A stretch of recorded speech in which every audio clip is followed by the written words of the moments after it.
Guys প্রথমে হ্যাকারটার কথা শুনেন।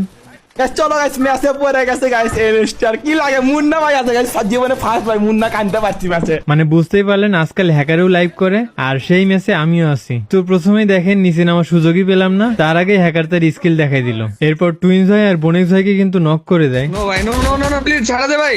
এখন প্রশ্ন হলো আমি কি হ্যাকারকে মারতে পারবো? তো চলেন দেখা যাক। আমি এখান থেকে রিভাইভ পেয়ে হ্যাকারকে মারার প্রস্তুতি নিতে থাকি, কিন্তু তার আগেই হ্যাকারের এন্ট্রি। হ্যাকারের গেম থেকেও দেখেন মুন্না আছে, মুন্না টেনকে আছে গাইস আমার সামনে।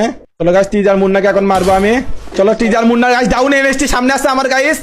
আমাকে এখানে মারছে এ অবধি কিন্তু ঠিক ছিল। তারপর দেখেন এনএসটি ডাউন গাইস, এনএসটি কে গাইস ইমোট মানে ইমোট কি ভাই? মানে ইমোট দেখাইতেছে।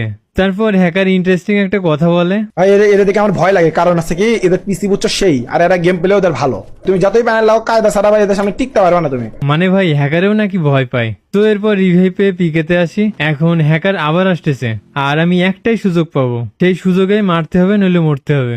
ওরা কাছে আমাকে এই ম্যাচে মারতে পারবে না, আমি এটা শিওর আছি। হ্যাকার আবার বলতেছে ওকে নাকি আজকে কেউ মারতে পারবে না। তারপর দেখেন 100% শিওর আমি স্টিনারা করতেছে কোন জায়গায়। খেলা আমার ডাউন করেছে মুন্না।